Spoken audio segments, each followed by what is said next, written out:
everyone. Thank you so much for joining us today. I'm so excited to have Keah Brown.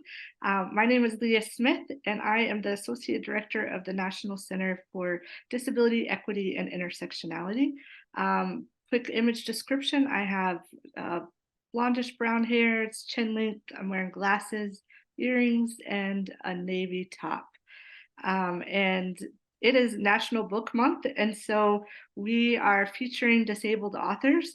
And of course, we could not bypass Keah Brown in this. So, welcome, Keah. We're so glad to have you. I'm so happy to be here. My name, like Leah said, is Keah Brown. I am a Black woman and I am wearing a white long sleeve shirt, red lipstick. I have on silver earrings and blue glasses, even though they look kind of black, but they're blue, I promise you. And I'm sitting in a black office chair. Behind me is a brown closet door. Perfect. Thank you. Mhm. Well, let's jump right in. We have three books to cover, and I couldn't be more excited. I'm going to kind of show the cover of the books really fast. The Pretty One, Secret Summer Promise, and of course, Sam Superseats.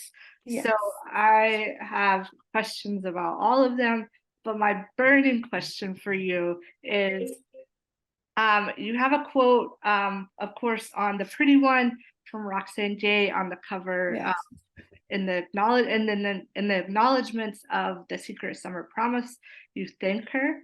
I'm assuming Mhm. this is the Roxane J, and Yes. tell us that this is your BFF and that y'all have coffee once a month. Tell us all about y'all. I I don't know about BFF or coffee once a month because she she just and I think it's really nice because she knows how much she means to me, right? I'm very much a proponent of like give people their flowers while they can smell them. And so I don't think that I could have written The Secrets of My Promise without her. And like she didn't even in the way that like her work and her ability to write across genre has been such an inspiration to me, but also it's the representation that I think we all deserve. It's like, I'm not going to write the same stories as Roxane Gay, yes, but just seeing her do it made me feel like it was possible.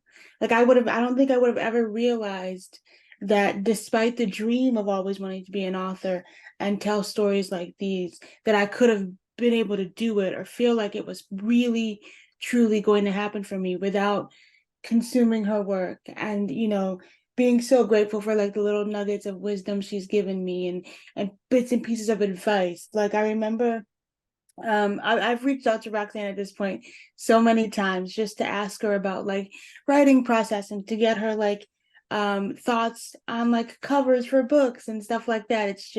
It's really nice to live at the same time as her and to know that like somebody that I admire knows that I admire them and understands that like everything that I feel about Roxane comes from a place of admiration and just deep, deep joy that I get to read her work. So yeah, I was like, I can't not acknowledge Roxane in The Secrets of My Promise because she's been instrumental, whether she knows it or she does know it, but like she's been instrumental in my eagerness to write and also in my desire to write across genre. That's amazing. So how did you Yeah. get her to write the quote on the front of Pretty One? I sent her a very blubbering, long-winded email and I was like, "Hi. Will you please, please, please blurb my first book?" And I sent it. She said yes. She's so kind and lovely and wonderful. And I after I got like the first copy of it and I saw it on the cover, I cried because I was just like, it felt so good to know that somebody that I deeply, deeply admire, like Roxane, read my book and then like enjoyed it. Like the shock and awe for me was that she enjoyed it. And That's and like I'll never get over it. right. No, it's such a cool thing. And I think Yeah. really shows how good the book is. And I mean, it's such an honor. That's amazing. Yeah, she's great. In The Secret of Summer Promise, I personally loved the like inserts of disability culture from like the descriptions of bouncing from place to Yeah. place. I could feel all of my CP friends, right? Yeah. Um, to feeling more tired than peers, to having the cooking class and it being important to be around others that look like Drea. I could only imagine what this would have done for me as a disabled teenager, to be honest. So I'm so curious about the feedback that you've gotten from young people about this book. I mean, I know it's relatively new, but Yeah. I mean, I think I did the Bookmarks Festival in North Carolina this year, and I had somebody come up to me and say, like, thank you for writing this book. Like, it really allowed me to feel, seen, and like my stories matter. And that is like, bar none, one of the best parts about this job is like it reaching people it's supposed to reach. Like I love this book because it's a book that I wish I had when I was a teenager. I would have come to loving myself so much quicker had I had this book because I wanted to make sure that I didn't tell a story that was like so steeped in like the negativity of disability. I wanted to make sure that this was just a teenage girl who is disabled and this is her reality and it's not something she has to explain and something she has to like grapple with. She's already done the grappling. And I think we don't see that enough. It's like we spend a lot of times with disability narratives where somebody is coming to terms with disability. But I wanted it to be that Andrea had a community of people who would stretch with her when she needed it, would be okay with her having to take breaks, would be okay with the sort of like small moments of disability that I don't think people realize. And so I love when people come up to me and they say like, "Oh, I loved this small moment that had to do with disability in the book," because other people don't catch it. If you're not disabled or somebody who isn't, they don't catch it. But when readers come up to me and they note the small stuff, that's the stuff that I find the most exciting. And even more so when it's young people being like, "Thank you for this book. Thank you for this little bit of representation." absolutely. And that was the amazing part to me was I wondered if non-disabled people even saw it or like acknowledged that that's what they were reading. Or Mm-hmm. because it's so well like it's just part of it, right? It's part of her experience and it's part of her life. And so I thought that was beautifully done of like Thank you. just how well it was integrated and if if other people even noticed that that's the experience they were getting. I had a couple people who were upset that weren't disabled. They were upset because I didn't explain in the book what cerebral palsy was. They Oh, said there they was were like a looking. medical model of Yeah, yeah, yeah. they were like, we were looking for like a definition of it. And I was like, thank you for reading the book. And I think you can find the medical definition on Google. Like, I appreciate you All reading the right, book, but good like, for you. yeah, it's not, to me, it's like, it's not that that's not important, but I felt like if I took the time to explain the medical model I'm like, it takes you out of the story because then it Right, becomes like I'm like, no, this is a cute little love story, okay? right, This isn't the place for that. But right. I reminded them like the information is readily available. It's Yeah, just you not going to can be in the book. Google Yeah. it. Absolutely. And I mean, I think that I brought up disability, but I think that's the other amazing thing about this book is the intersectionality of disability, Yeah. being queer, being black, queer, disabled, essentially. Like the experiences of all three were very well represented. And Thank you. I loved it. Yeah.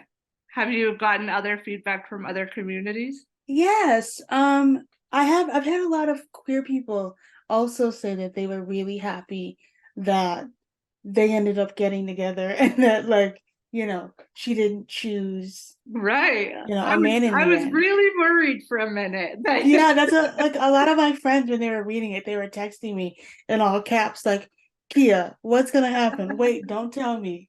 She better not end up with George." And I was like, just keep reading. But I think it is one of those things where it's like I knew from the very beginning. I was like, oh, they're gonna end up together. But as I was writing, I was like, oh no, what's happening? Like I was writing it like I was reading it, and I Right. was like, wait, you're writing this thing, like I was getting really excited when they would like when things were going really good with them and they would like kiss and all that stuff. And then Right. when they would fight, I'd think, oh, that's so sad. Like I was really, really invested in that relationship. So I was like, I'm glad they found their way back to each other. That's funny. But I really appreciated also what happened between George and her. Like, I mean, I almost think any disabled person has experienced that, like that Mhm. moment. And I was also like cheering for her that she knew how to stand up for herself like that at 17. Yeah, I had Like, no idea how to do that. It's like I I, had a mouth on me at 17, but there's no way that I would have been able to articulate in the way that she did about okay, like that was my question is please tell me you were doing this at 17. oh, I think the thing that really helped me at 17 was that like I had a bunch of cousins and sisters and all that. And so like and sisters and sister, one singular sister, also named Leah, That's what spelled I the was same gonna say. way. I I read did her not, name yeah. is also Leah. I love it. And so like I had a mouth on me. I was very mouthy and like people didn't if they made fun of me, they didn't do it directly to my face because they knew I had like a team of people ready to go, you know? That's awesome. So I think the thing that I really like about Andrea is that she's so much more fully realized than I was at 17. And I think the reason I wanted to happen, I don't want to spoil people, but the reason I wanted the confrontation with George to happen the way that it happened was because I wanted young people to understand that it's okay to stick up for yourself, specifically disabled kids, that it's okay to say, you know what, no, you're not going to treat me that way. I'm not going to be your secret. I deserve somebody who's going to love me out loud. And I think the thing that I try to do is like, instead of your standard love triangle, it was like this understanding of like, yeah, sure, George is interested, right? But only in secret. And she deserves somebody who's going to love her out loud. And Haley is going to love her out loud. Haley never at any point was like, hey, your disability or your being disabled is a problem for me. And I think that's why I was like, oh, yeah, no, she's Right, not going to end up with George. Because, like, sure, he's fun and cute and whatever, but that's not long lasting. And I think right, I just wanted to show disabled girls that they deserve the love out loud, not the love in secret. right. It was beautiful. Like, Thank you. yes, I loved it. I had another question off of that, but I forgot what it was. So I'm sure I'll come back to it. So I'm gonna switch over to Sam Superseed Okay. here, Lots of S's there, so I get right? it. Yeah. So my kids, I have to say, are semi-professionals when it comes to critiquing kids' books about Uh-huh. disability specifically. We have like a whole section in their library on Yeah. disability, and they loved this book. Oh, Um, thank they gosh. loved it so much. And they even were like, we really liked that. And so that was really cool. That's In my great. yeah, I mean I think it says a lot for I mean just as Absolutely. disabled parents that we read a lot of disability books. Um, but in my mind I'm envisioning Sam as a younger version of Drea. Is that what you had in mind or both No, actually, I think I don't know why I thought you well, I do know why I thought you were gonna say like a younger version of me because characters? people say that all the time and I'm like, no, trust me. Like I was a very precocious kid and like always talking to people and always like eager to be in conversation. But I think the thing with Sam is that Sam is sort of like again, she knows herself in a way that I did not know myself at that age. You know, she's like, yeah, I have cerebral palsy and like I need a break and like I need these things to be comfortable. And I was much more like a push through the pain kind of kid, like gotta keep going, gotta keep up with the other kids, gotta, Right, if I hurt, I gotta pretend like I don't and everything's good. And so like I wanted to celebrate the idea of rest and comfort.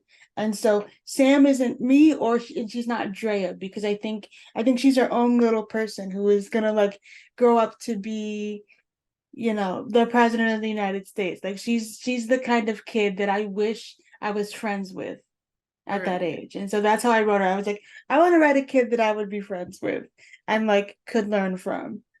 Right. That's awesome.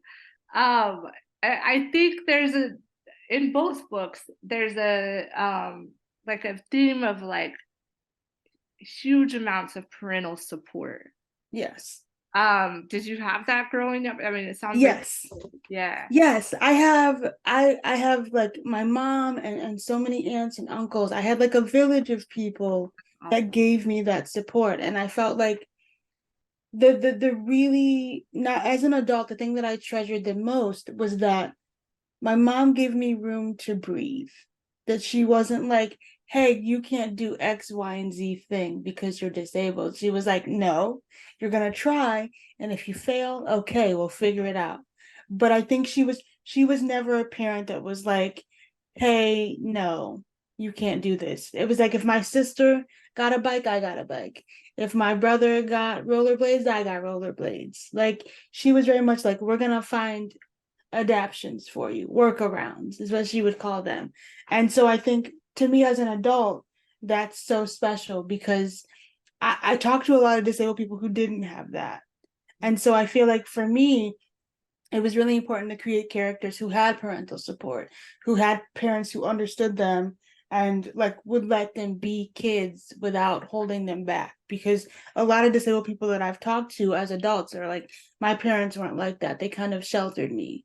And I just wanted to show people that it's possible to be a great parent and also let your kid be a kid and Hmm. like make mistakes and figure it out, because that's exactly what my mom let me do. And I'm so much better for it. Right. I think I think that's in a good children's book. There's as much learning that happens for the parent as there does for the child, and I think that Mm-hmm. that's something I really valued about this is that support that was underlying. It wasn't meant like it wasn't explicitly said, but it was in there.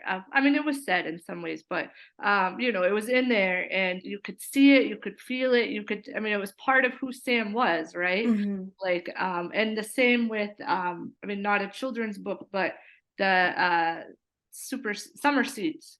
Sorry, the secret summer promise. Yeah, it's a lot of S's. I get I'm it. getting all the books mixed up. Yeah, I get it. Trust me. Yeah, no, and a lot of people, it's so funny because one of the critiques of the book that I often get is that the parents are too nice and they're too Oh, supportive. And so really? I'm like, wait, you don't like that she likes her parents? Like she hangs out with her parents. I hung out with my mom in high school. Like I like my mom. Like, Yeah, and I love her. And I just thought it would be really fun wow. That's a to critique have, that they get. yeah, I'm like, I thought it would be really fun for her to have parents who like love her and support her. And so like when she makes mistakes, they call her out. Like, they're not like everything you do is right all the time. They're like, hey, watch your tone. Like maybe you shouldn't be hiding this from Haley, and maybe you shouldn't be doing that if you know that Haley's not gonna, you know what I mean? Like it's sort of funny to me that people push back against this idea of like them being too nice, because it's like in a lot of YA, parents are often the bad guy. And I wanted to avoid that as well. I was like, no, she has good parents.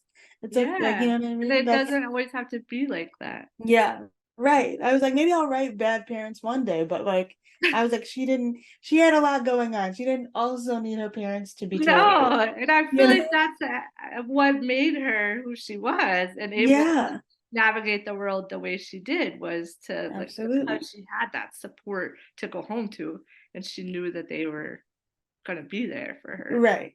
Yeah. Yeah. So in all three of your books, and even with your hashtag disabled and cute, there are these themes of fashion and disability pride and rest. So I'm Mhm. wondering if you can just go into detail about what these mean to you, and are they all part of what makes up Keah Brown?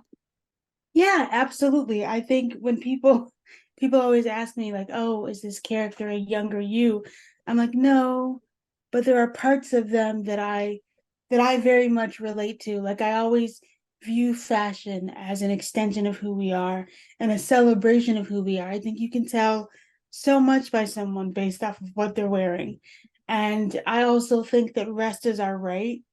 You know, as a disabled person, it's like we spend so much time having to rest our bodies and figure out how to take care of ourselves in ways that I think a lot of non-disabled people don't think about.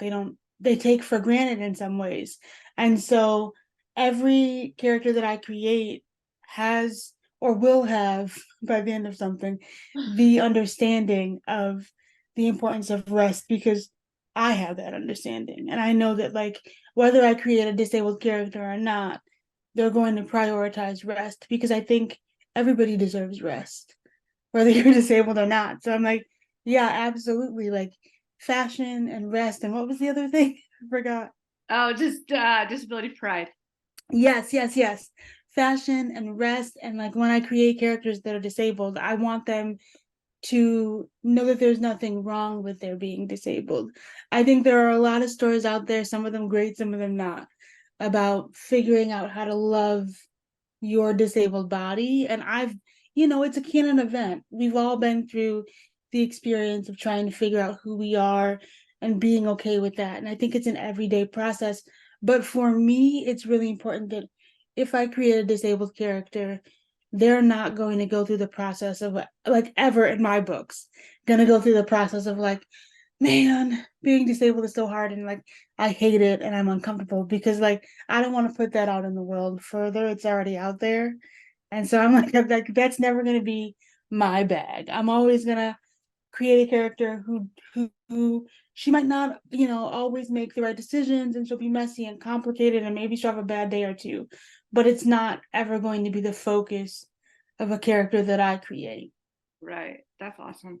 I have to say with The Secret of Summer Promise that it might have been the first book I've ever read that was had a disabled character that I most identified with. Like, Well, I'm honored. yeah, no, really. Like, I started and I was like, oh my gosh, I feel like this is like I relate to her. Like, I mean, we say representation matters all the time. It really matters. Like, It it feels does. so good to have that like that connection. But also like my daughter with Sam Superseats, she was talking about she also has a lot of leg pain and stuff, and she was like, my legs hurt, and I was like, I know, like it feels so good to have that, like, yeah, like there's someone else Yeah, in the world that has that same that makes me so happy. Like it warms my heart to hear because you never know. Like you yeah, write this thing and you put it out in the world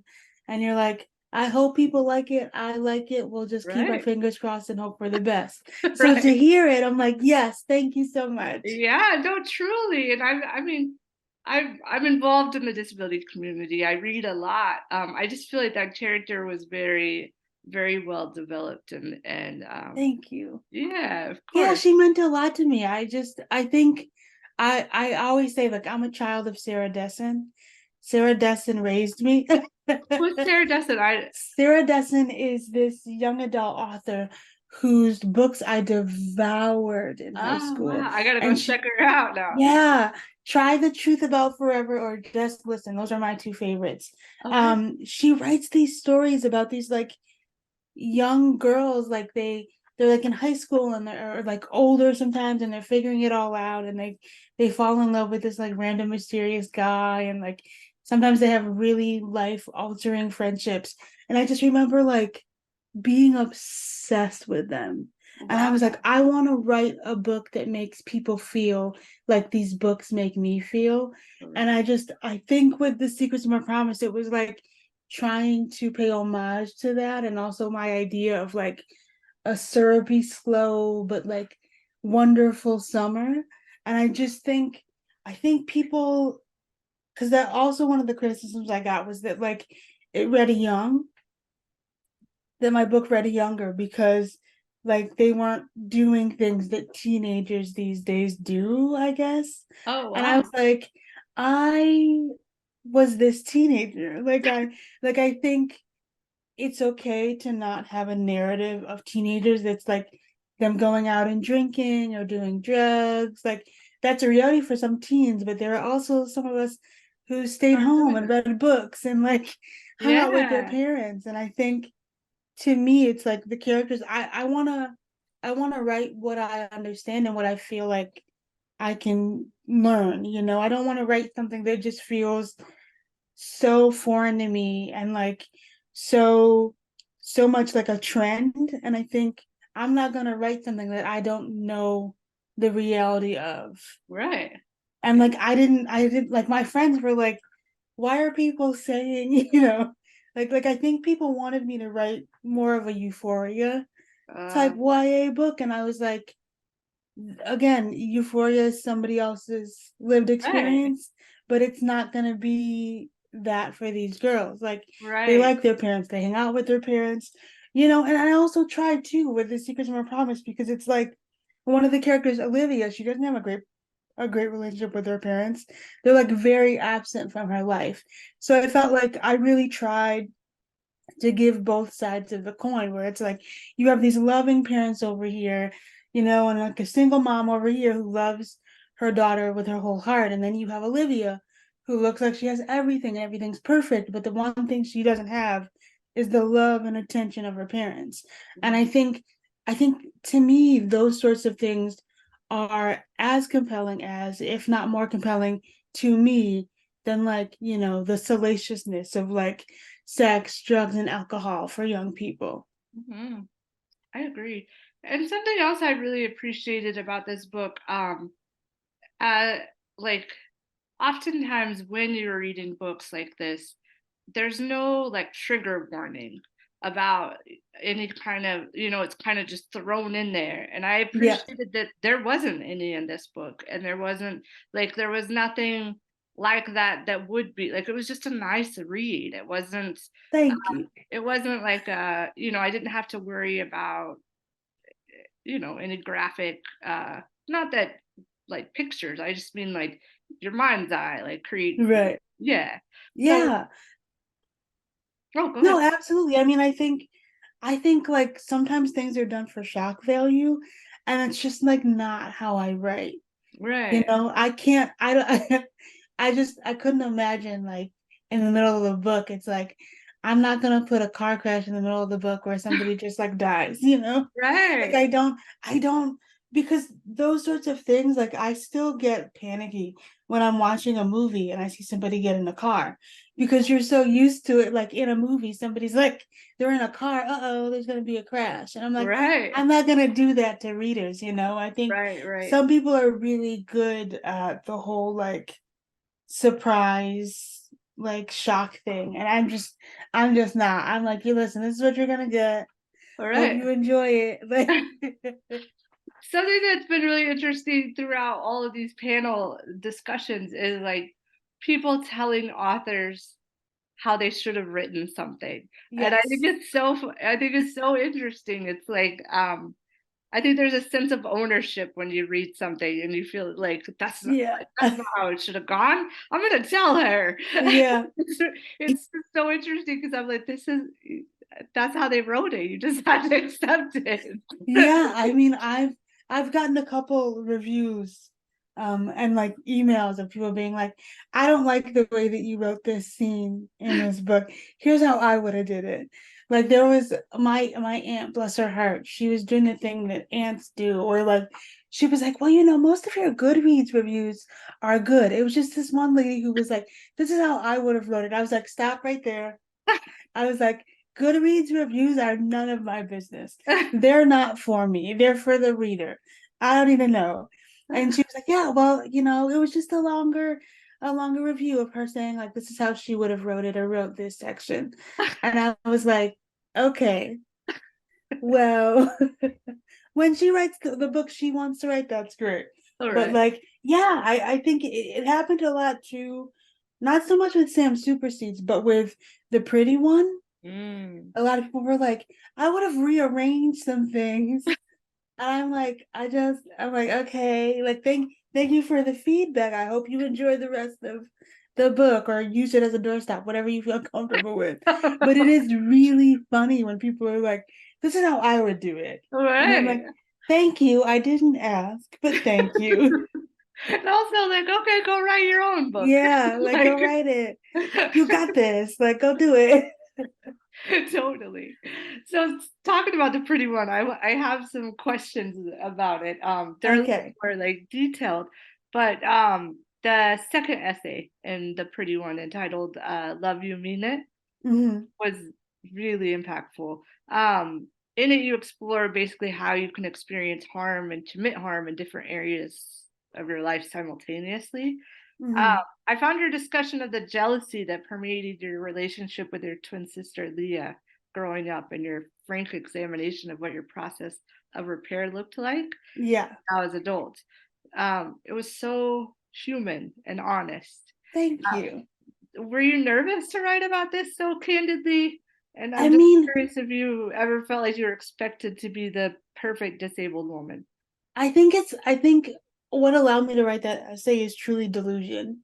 Like I had convinced That's stay with me. I had okay. convinced myself that like nobody was gonna read it. I told my sister, I said, "Hey, do you want to read it like before it comes out?" She's like, "No, I want to read the book in full. Write what you write. That's your lived experience, or your part of the story. You write it." And so I convinced myself that like five people they were gonna read the book, and they were gonna be like people in my family and then the five friends from college and then my best friend from high school. That was That was it. I was like, nobody else is it. gonna read it, so it doesn't matter.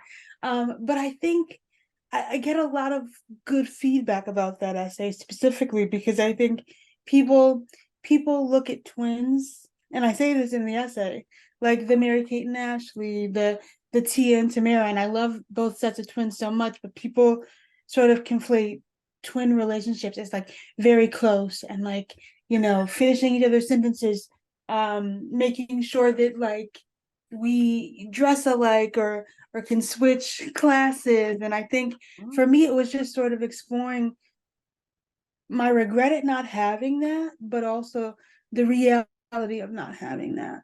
And Mhm. how I think in order for me to be able to let go of some of my like anger with myself for not having that, I had to write it out, because I think with me and Leah, our relationship at the time in high school solely depended upon the fact that like I hated myself. And I was like, I'm terrible. I'm not pretty because I'm disabled. And like no one's ever gonna love me. And you're pretty and you're not disabled. And people tell me all the time that you're the pretty one.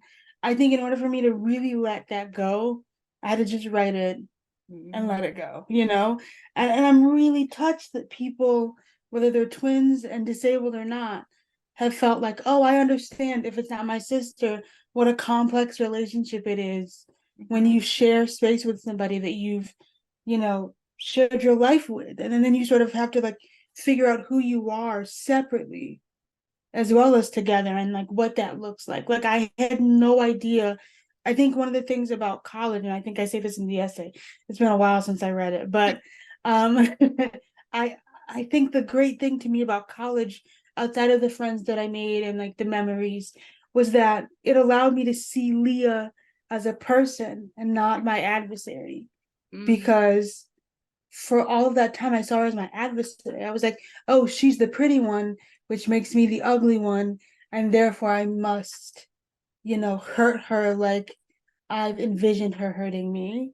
Like going away to college and not seeing her every day and being like, dang, I'm meeting all these really cool people.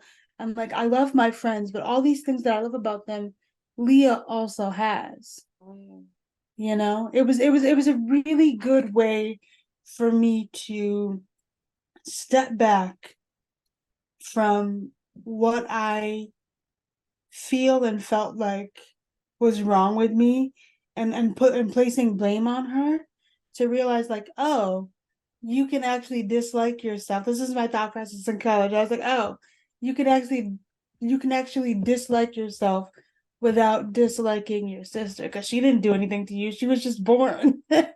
And that's it. I think it really means a lot to me that people like that essay so much, because I really poured so much into it. right. It's yeah, no, it's really powerful. I'm really curious about this. You said in high school you hated yourself.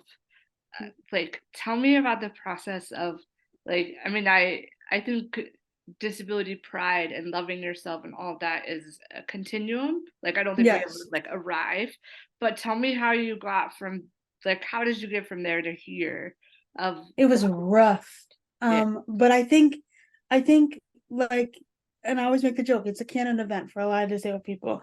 But I think it took extra work every single day because I'd say from like the end of middle school to like the end of college, I was staunchly like, I hate you. Like I would say to myself, like, I hate you. You're ugly. You're unlovable. Nobody's gonna love you. Nobody likes you. Like I was so mean to myself, like out loud, because I thought I'm protecting myself. If I say the mean thing that hurts me, no one else can hurt me when they say it. Mm. And so to get out of that, I had to work day in and day out and saying things out loud that I liked about myself to counteract what my brain was telling me every day. So it was just like I would do it in secret because I was like, this is so weird. And like people are gonna make fun of me if they know, but I would go in front of the mirror and I'd be like, hey, today I like your eyes and your nose and your ears, and I love that you're loyal.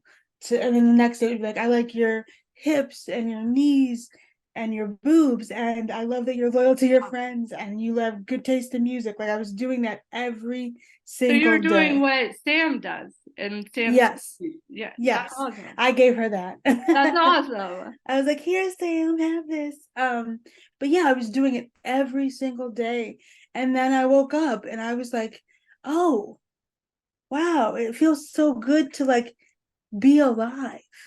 Like I Oh, had spent so long being like, "Ugh, another day being me, hate it here," and then I woke up and I was like, "The world is kind of beautiful," you know? Like I oh, woke up that's and I was really like, cool. yeah, and I was like, the world is kind of beautiful, and I'm doing really cool things. And I was just like, all right, keep up the four things every day. And I kept it up, I kept it up, I kept it up. And then, one day I woke up and I was like, I don't need it today, but I'm gonna face the day. And that was like, Cool. That's so monumental for cool. me. Do you still do it? I do sometimes when I need it the most. Like I've been telling my friend this week, I was like, this year has been a doozy, like a really hard year for me. So I've been doing it so much because I feel myself sometimes going back to these like old habits of when things aren't going well, like financially or otherwise. I'm like, this is, my brain is like, this is because you're ugly and you're unlovable. And so like I have to actively do it's so much more this year than I have in a while because otherwise my brain is like tricking me into thinking like I deserve, the hurdles that are being Oh, thrown at it me. is amazing how your brain does that, and like Yeah. you get hard, and then all of a sudden you go back to that. Yep. It's That. like this weird, it's like the brain goes back to the thing that it knows it can get you to easiest. And Mhm. it's a strange thing to be battling your brain and your body in a way that like it's the thing that keeps you alive, but it's also the thing that can cause you so much pain, like Mm. physically and mentally. And I think when I talk about it physically, I'm like, that's the added thing that a lot of non-disabled people don't understand is like sometimes as disabled people, our bodies like attack themselves. Mhm. And so not only are we struggling mentally, but then our legs start to hurt, our knees buckle, our arms ache. Like it's a lot to deal with, specifically I'd say this year. And so like the four things have come in handy of me being like, okay, Keah, remember these good things about you. Or like I think the thing that helps me too is like being willing to be vulnerable. Mhm. Like I ask my friends, I'm like, hey, listen, I'm having a really bad time. Or like people on the internet, because I don't care, whatever. I'm like, listen, I'm having a really bad time. Can I have like six compliments? All I need is like six compliments. Oh, that's And really like, cool. people will send them to me. Some people make fun of me, but I get the compliment and it helps. And I write That's them down because sometimes it's like, it's so much easier for me to dismiss something if I'm saying it to myself about myself But if one of my friends is like, "Oh, I love that you make me laugh," I'm like, "Well, I'm not going to be rude and dismiss what my friend just said to Right. me." You know, it's like Whereas if it's a I good say mind it, my trick. brain will tell me that's not true or Yeah, whatever. right, Yeah, right, yeah. that's really cool. I like it. I'm gonna try it. I'm gonna try Hey, like please asking the do. internet. I think it'll work. All right. One more essay in the pretty one. You can't cure me. I promise it's fine. Yeah. Really discusses like your journey of relating to your disability and the cultural idea that disability is something that can and should be cured with Yeah. whether that's through science or faith or the latest holistic health trend, right? Uh-huh. So since publishing the book in 2019, has this journey of like self-understanding continued for you? And how Absolutely. I mean, I think, like you said, it's an everyday process to find, like, I feel like every day I wake up and I have to try to find comfort and safety in my own body. Um, and I think I've gotten to a place where it's like, lately it's been even harder, I'd say, because again, this has been such a bad year. But I think what I try to remind myself every day is like, you can't cure me. I promise it's fine. Like sometimes I say that to myself because I think you know, people still DM me and message me talking about like cures, or they'll be like, I'm a psychic, and I just something told me to reach out to you and say like X, Y, and Z thing about like if I just do X, Y, and Z thing, I'll be cured. And I'm like, thank you, random stranger on the internet who I did not ask for this information. You're so great. Thank you. Please do that again. But it's literally just me being like every day having to say to myself, there is nothing wrong with you. You don't need to be cured. It's not about like, uh, it's not about repenting for something or like apologizing for being like, I am a believer in God. And so I say, like, God made me in his image. This is exactly who I'm supposed to be. He knew what it was when he made me. Like, I think for me, even on, thinking about the essay and thinking about it today is like, I often have to say to myself, there's nothing wrong with you. And it's like sometimes it gets under my skin depending on what they're saying. Cause sometimes I'll get these like super long messages about how they just have this word on their heart about all these things I need to do to fix myself. And I always respond in some way like, why do you think I need to fix myself? Like I think I have to separate, and I have had to separate my understanding of who God is to me away from the idea that people seem to put on Christianity about what that means for me. And I think a lot of people believe that they're helping, but they're not.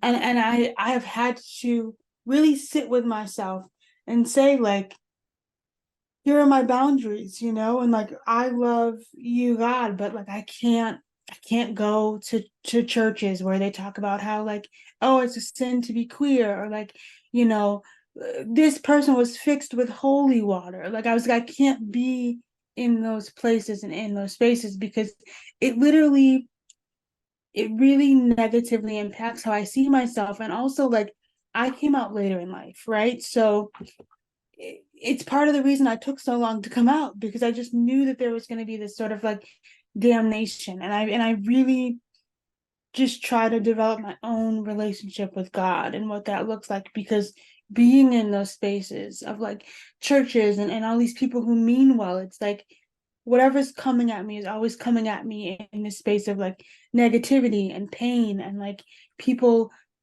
assuming that they know me because of certain things about me. And I'm like, I don't want to be a part of that. So it's really just me taking myself out of those situations.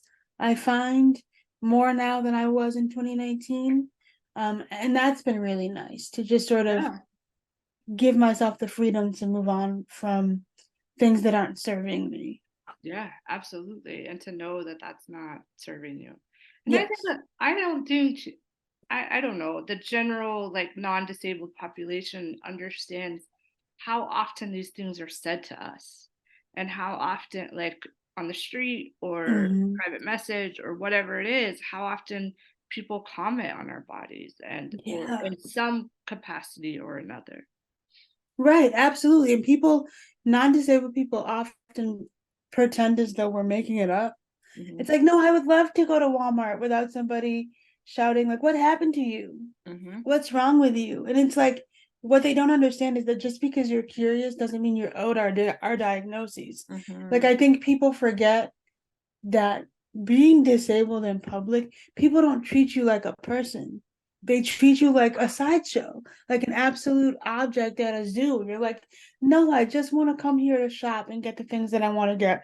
I'm not being dramatic. I've been stopped by people in stores all my life. And I think people are like, oh, it's in 2023. People mind their business. And I'm like, not for disabled people. They don't mind their business. Or they'll be like, hey, come tell our kid about what it is Uh-huh. that you have. And it's like, who? What? Right. Why? And Yeah. it's this weird thing where it's like either they're like, don't look at them, don't look, it's mean to stare, or like go ask them what they have got going on, or like they'll stare. Like I had a guy run into a like kiosk at the mall because he was watching me walk and he ran into the thing. And I'm like, see, sir, like that's what happens when you're Right. not minding your own business. But Right. yeah, I think a lot of non-disabled people think that we're just, I guess, all collectively making it up, or like it's not Right. I happening don't as know what they think, but it does feel yeah, like there's this theme of like we're dramatic or something. yeah, But yeah, I mean, talking about parents, since I've become a parent, that whole like idea that you can bring your child over to me and I'll give you a diversity training on the spot, it's really fascinating to me. And then it's like like they really think that that's what they're supposed to do. They're not trying to be like yeah, no, they think that they that's think they're like being really progressive and really like, yeah, I'm gonna teach my kid. And I'm like, dude, it's 5 o'clock and I want to go eat dinner. Like right, I like don't have my you could PowerPoint ready. right, you could teach your kid via Google. Like that's the thing. And it's so funny to me because like you said, people don't get it. They think that we're just like, oh, they're just doing like they're just dramatizing it. No, we're not. I have been in gas stations, in Walmarts, in Targets. Like I was once in the feminine care aisle, like the and I had somebody to be like, oh, I think it was like some guy, he was like, oh, I was like in Vietnam or something. Like, what happened to you? And I was like, what? Sir, I'm just trying to buy pads. Like I think it's like people think, okay, this is what we're supposed to do, but it's like, no, you're not. Like I promise you, give that disabled person that you see and are intrigued by space. If you want to figure out what's going on, go back to your home and Google it. And if you don't feel like Googling it, go to the library, find a book. Like Right. I think it's just like people think, oh, you're there, so you must answer the questions, and like it's rude if you don't answer the questions. Like people are just curious. Why are you taking it to heart? And it's because sometimes you just want to go to dinner. You just want to be a person, and Right. it's not fair that it's like we're always asked to be lessons Yeah, for exactly. people. Yeah. I'm like, I'm not a lesson. I'm a person. And I really like I don't always want to be on. Like, Yeah. like Oh, that's the worst part of it. And then it's like people, they're like, oh my gosh, you're not smiling at me after I asked you what's your diagnosis is or what happened to you. Like, why are you so mean? I had once, this lady got so mad because I made a Twitter. I'm never calling it X in my life. I don't care what happens. I made a Twitter thread, when Twitter was still Twitter, about all of the responses I've given to people over the years when they oh, ask me that's what's wrong. awesome. And I told this lady that I was in a hot air balloon accident and it was still too soon for me to talk about. And she knew I was lying and she like scoffed and walked away. But I think the thing that killed me was that I put the thread on Twitter and some lady was like, why couldn't you just answer her in good faith? She was only curious. And I'm like, do you hear yourself, babe? Right. Like, you're not entitled to what actually happened to me. I told this other guy that I got into a bar fight I don't like I try to come up with like really Right. funny It's that ones that invasive curiosity of yeah, like, and it's like the yeah. pushback too of being like, why would you not just tell her the truth? She was only curious. Do you know her? Are you guys friends? I'm confused. Was this you? Yeah, did you make this secret account? What is going on? I'm like, no. I think when people don't realize that like for disabled people, by the time we're like 8, I'd say, that's when it really starts. When it's like the second we're alone, or like I think my first one actually happened in a Walmart. I was buying an Avril Lavigne CD and I was like maybe 10, 11. And this lady came up to me and she said, I'll never forget it. She said, hi, sweetie. I'm like, hi. And she's like, I don't know what happened to you, but I'm praying for you and God heals all things. And then she put her hand on my shoulder and then she walked away. And that was my that was my first experience. And Mhm. I'm like, I'm 32 now. I've had so many that I've lost count of people just sort of putting their hands on me and also just assuming they have a right to me and my space and my body Right. because I'm disabled. And people don't get that. They don't get it at all The because they're like, touching is the like, yeah, like please don't touch me. I don't know you. Like right. Yeah. It's like, and I think that like the access to my medical records or something like it's like I'm yeah. supposed to give my whole medical like Right. Like, are we supposed to carry around a binder with copies of our medical record? Like, here, take it, go. that's so funny. um, well, I have to ask you what's like one piece of advice that you would give aspiring disabled writers? Ooh. Well, I have a few pieces. Can I cheat? Yeah. Um, the first piece is please do not mind your trauma for a byline. I tell this to all writers in general. Like, people are not owed the messiest, most vulnerable, most scariest things about you in order for you to get a paycheck. Very early on in my career, a lot of my articles and stuff were like diary entries. Like I was telling it all. I was like, craft, don't know her. I'm just gonna tell everything Right. about my life because I just want people to hear me. But I think what I realized after a while was people mistake you talking about yourself or your lived experiences as them knowing everything about you. And I Mm, always tell people like, yes, I was vulnerable in the pretty one, but every choice I made was a craft choice.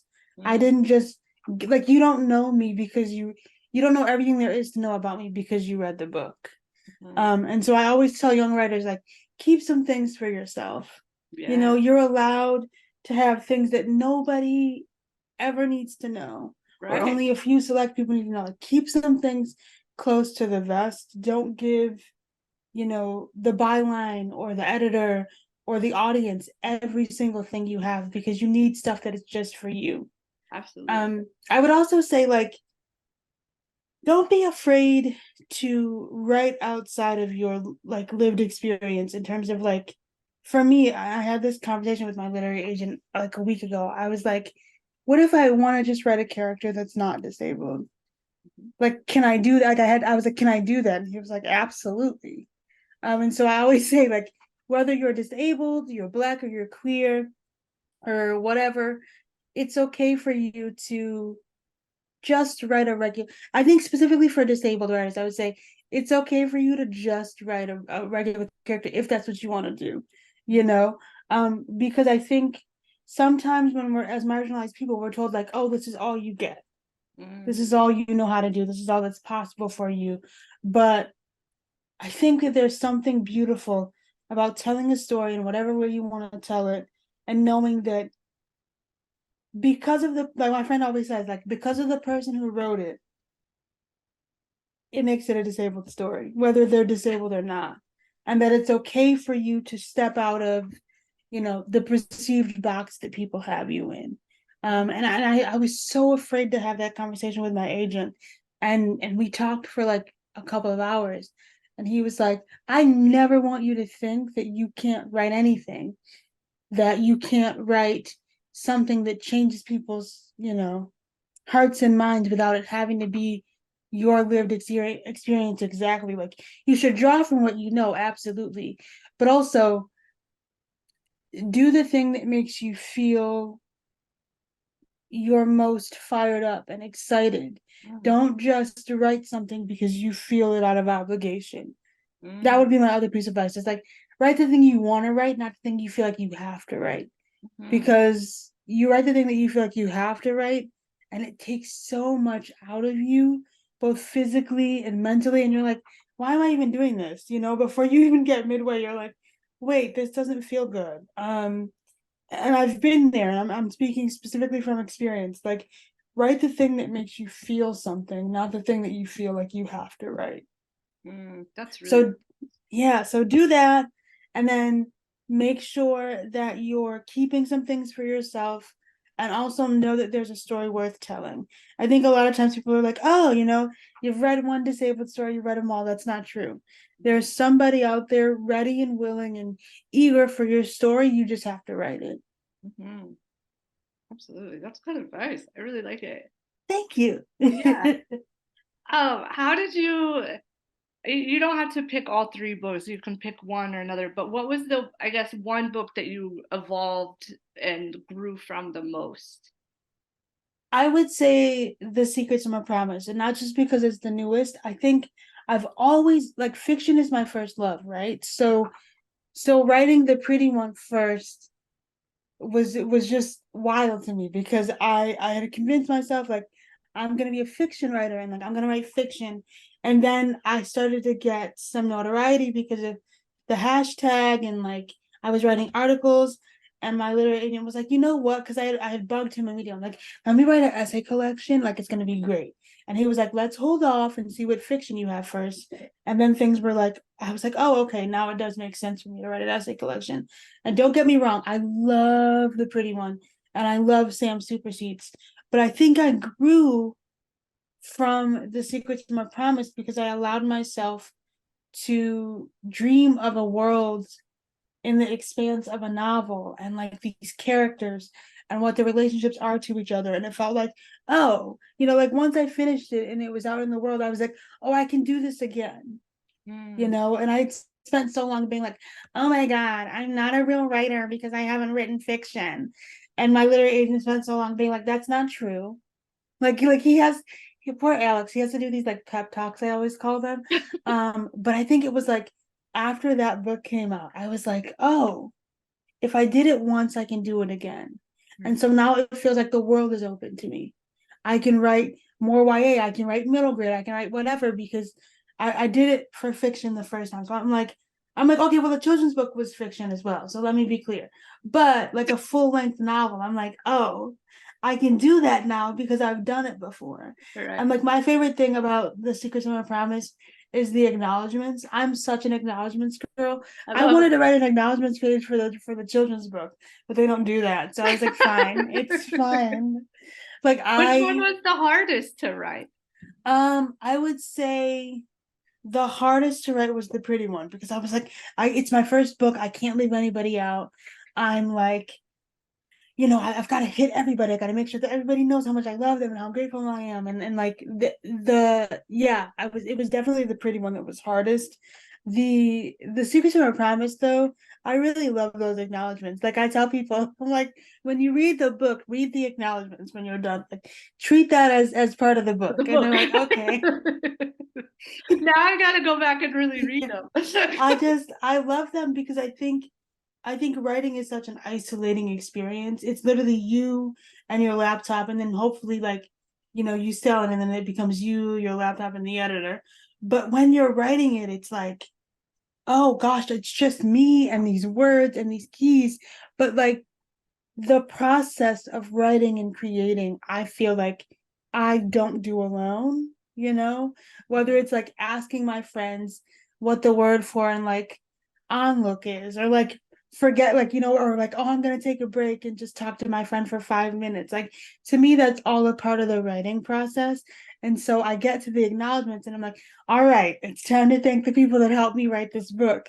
Right. Even if they never like put a word on the page, it's just like if I'm with you talking to you during the book writing process, I'm like, oh, I'm gonna thank you in the acknowledgments because you were somehow a part of it. Or like if I Right. had to decline your call because I'm on deadline, then you were a part of the process of making this book. And I Right. think with the Secret Summer Promise, it's like one of the things that I think is really sweet on my part is I there's a running joke that I created, but it's also the truth. Is like I am a fan of the House of Moore, right? So for me, it's Mandy Moore, Drew Barrymore, and Paramore, right? And so in the book, one of the characters loves Paramore. That was my tribute to them because duh.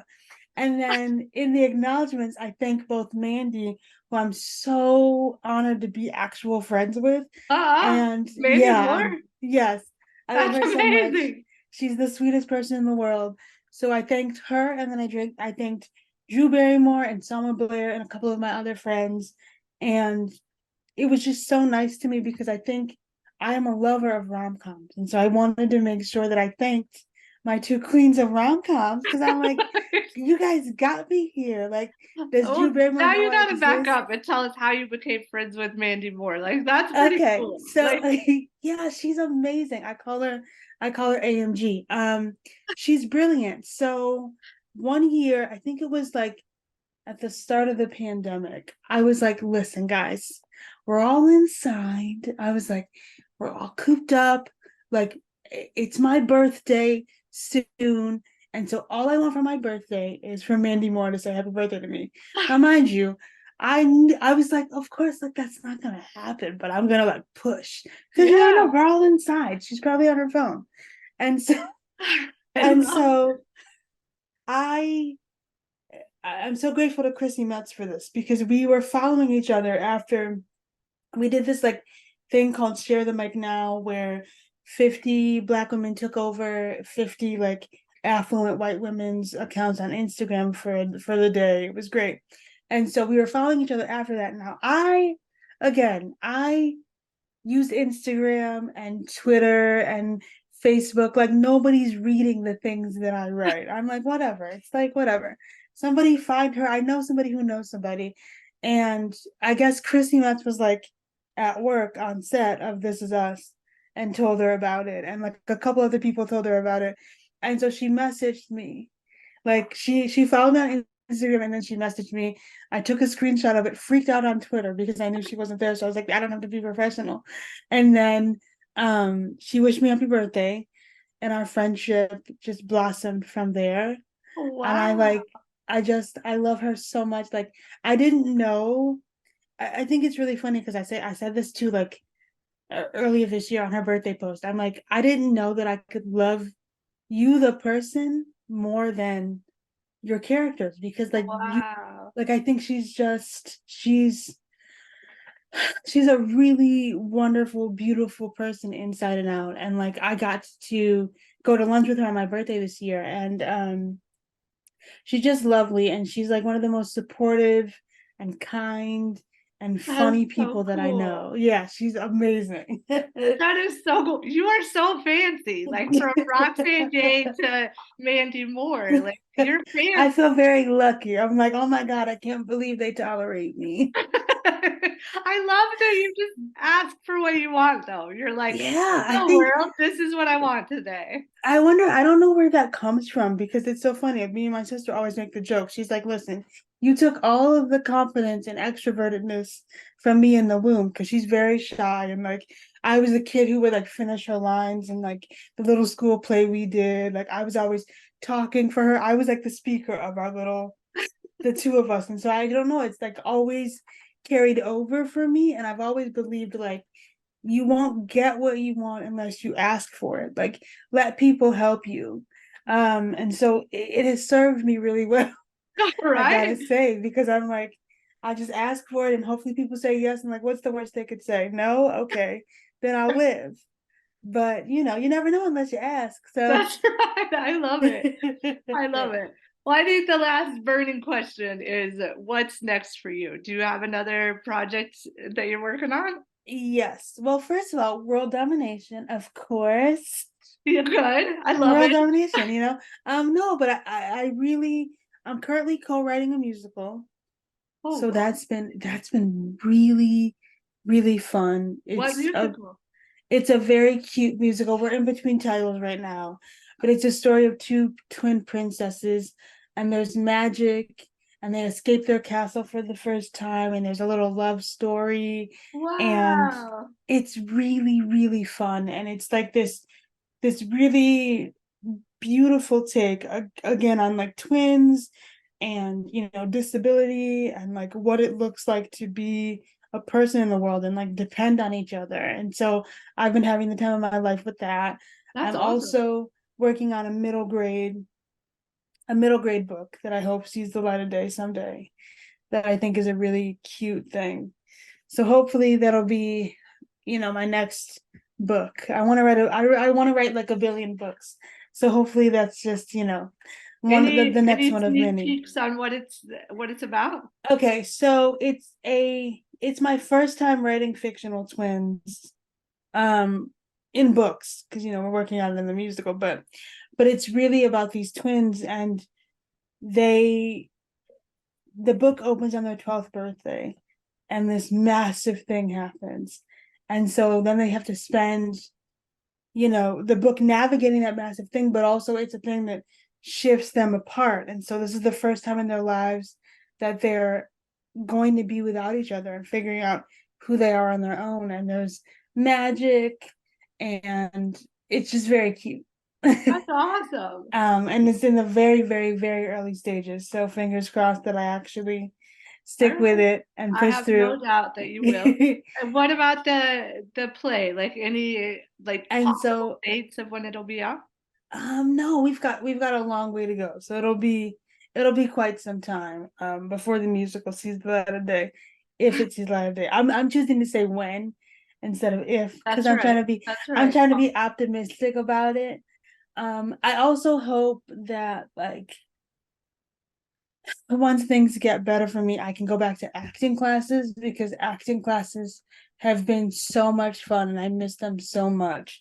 And I hope that I get the chance to do it someday, to act someday, because first of all, I love being in front of a camera. I'm very comfortable in front of a camera, and like, I just, I love doing the monologues and the scenes. And I haven't been able to do it because I've been so busy with like book stuff and other writing stuff. But I'm like, the second that I can get back to classes, I'm gonna get back to classes. So yeah, it's the musical, the book, hopefully some acting classes, and then hopefully, there's just something that I'm not thinking of that's gonna pop up for me soon. Fingers crossed. For sure. That's so cool. Well, thank you so much for being with us today. Oh my gosh, of course it was an honor. It was such an honor.